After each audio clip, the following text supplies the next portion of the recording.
Hey guys, it's Doug Holt here with Author of Your Own Story, and this is your Daily Growth Hack.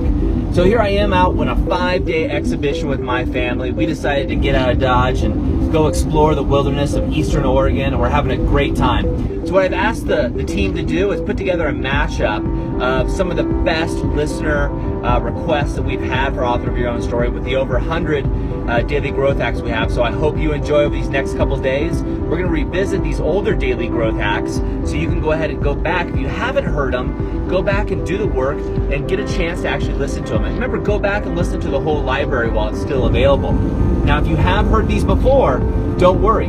Doing the work again, you've changed, so you're going to have a different outlook on each of these daily growth hacks. That's it for me. I'm out living the Author of My Own Story lifestyle, and I hope you're doing the same.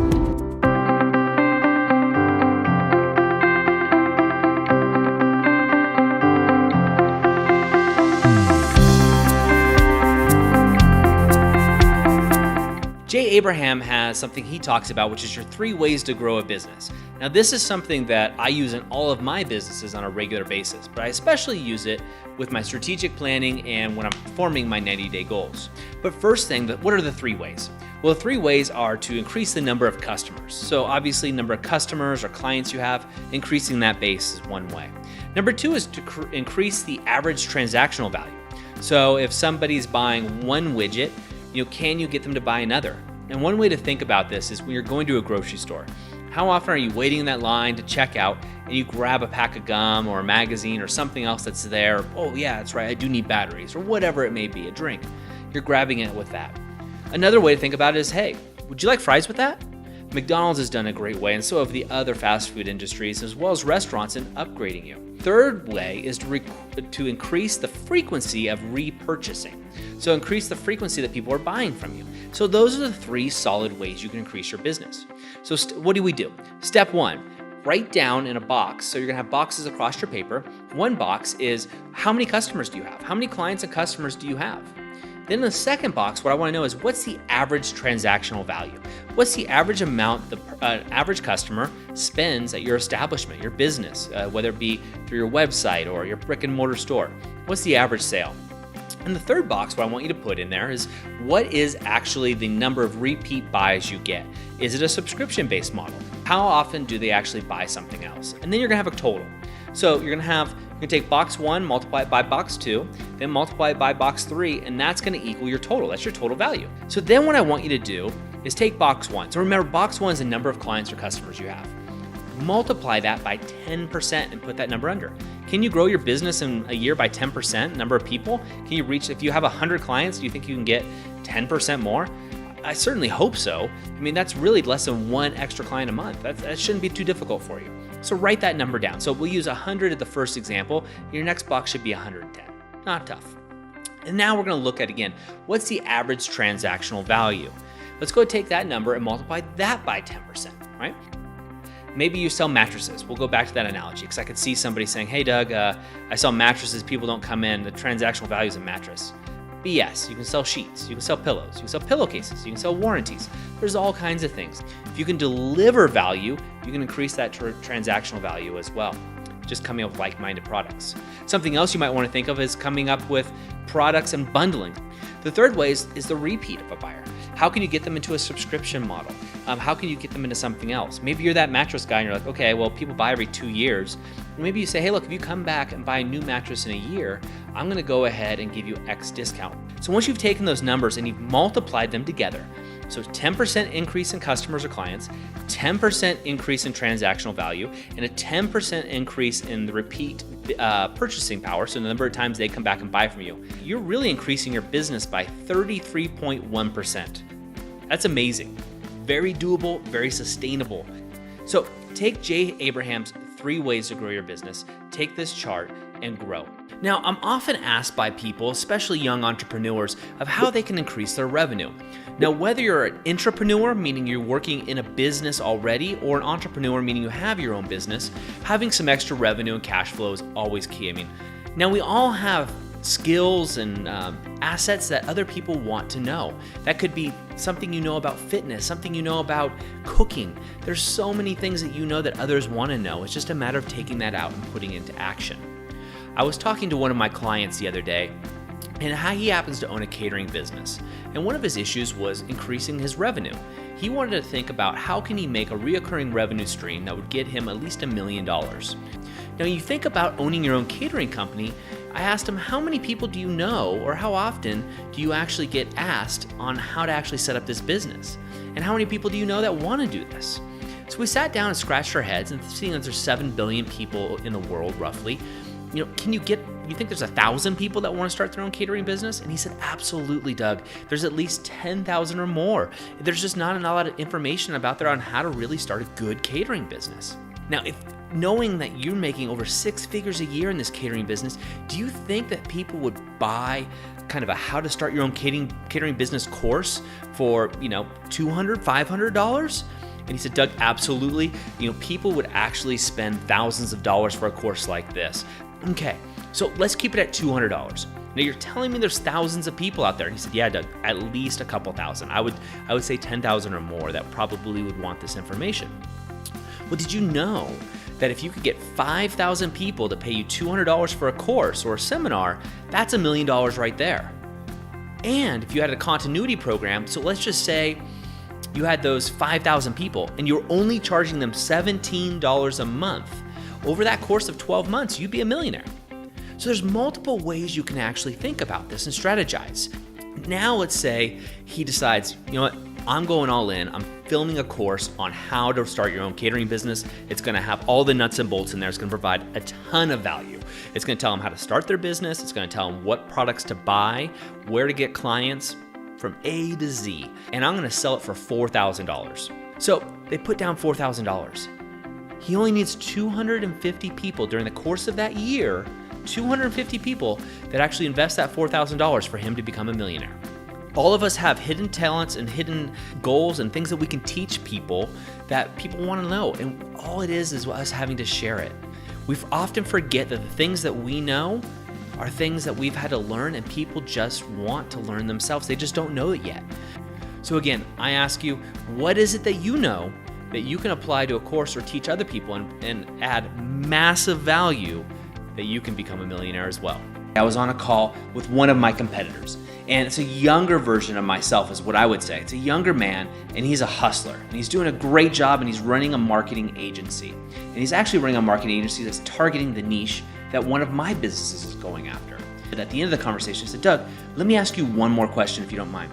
I'm building my team. I'm building my team all over the world. And you've done this successfully. What is one piece of advice? What's the best piece of advice you could give me? If I were to pick my biggest learning lesson in building a team, and not only remotely, but a team in person, would be one thing, and that would be communication. That's the constant communication.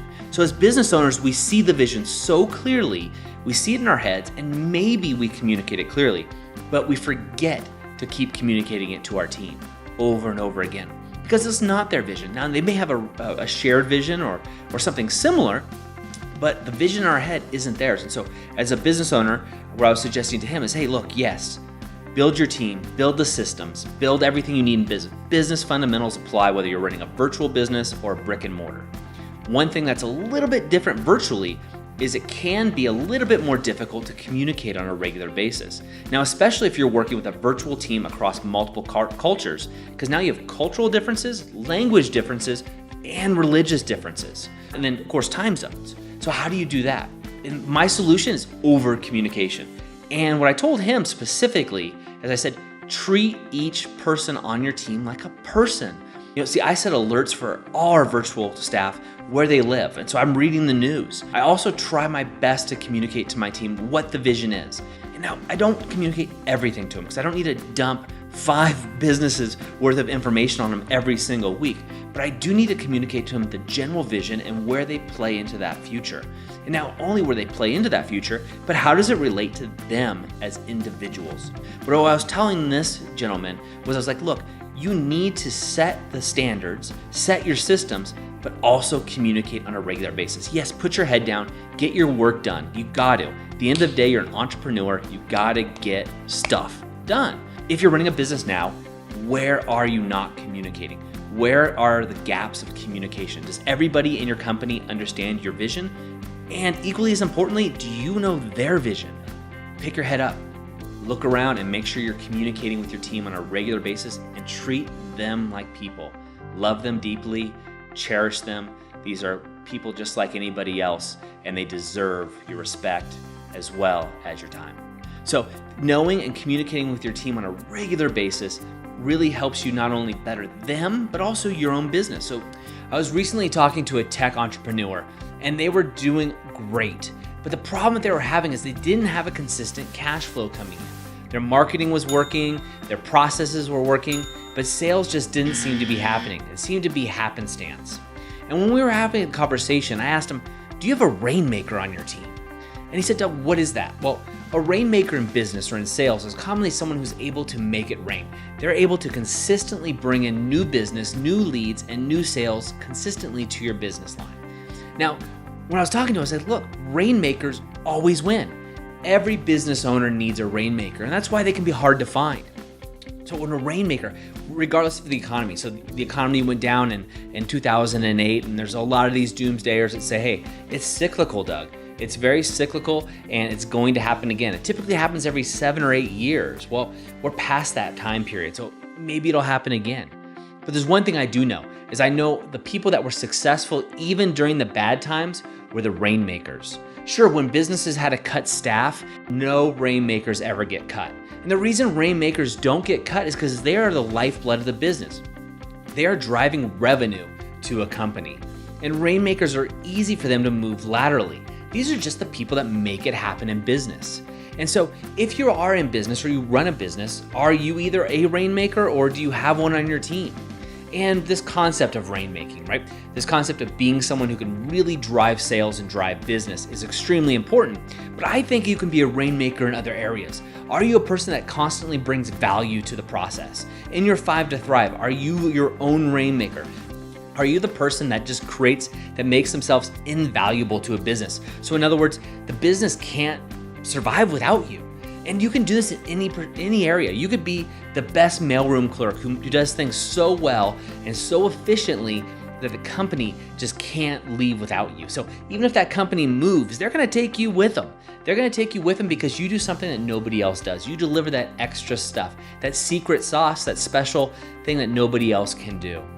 So I want you to ask, I want to ask you, are you a business owner? And if you are, do you have a Rainmaker on your team? If not, that's got to be one of the first priorities. Obviously, building your own base is huge, but you need a Rainmaker. If you don't have one, you need to be that Rainmaker until you can actually get one on your team. Now, if you're an employee somewhere, are you a Rainmaker? Now, maybe you're not in sales, but are you supporting your company in such a way that the company would crumble without you? Everybody would be lost if you weren't around. If not, why not? Why aren't you becoming that person? Why aren't you becoming an invaluable asset to the business you work in? This is a chance for you to really do it because remember, regardless of the economy, regardless of what's happening politically, who's the president, where you live, where your business moves to, a Rainmaker always has a seat at the table. So put yourself in the scene. Imagine you're there. There's a business owner at home and he can't find his keys. The power's out, so it's dark in his house. And so what he does is he looks out the window and notices the streetlights are on. Light bulb goes off. He walks outside, goes under the streetlight, and starts digging through the ground and is trying to see if he can find his keys, And then a neighbor walking his dog is coming by and says, hey, what are you doing? He says, I lost my keys. And so the neighbor, nicely goes down and starts looking on the ground too. And the neighbor goes, well, where'd you lose them? And the business owner goes, oh, I lost them inside my house. And the neighbor goes, well, why are you out here? He's like, well, that's where the light's on. Now, this is a funny story, and I got this from Dr. Wayne Dyer, but I really like what it talks about. So how often do we do this in business?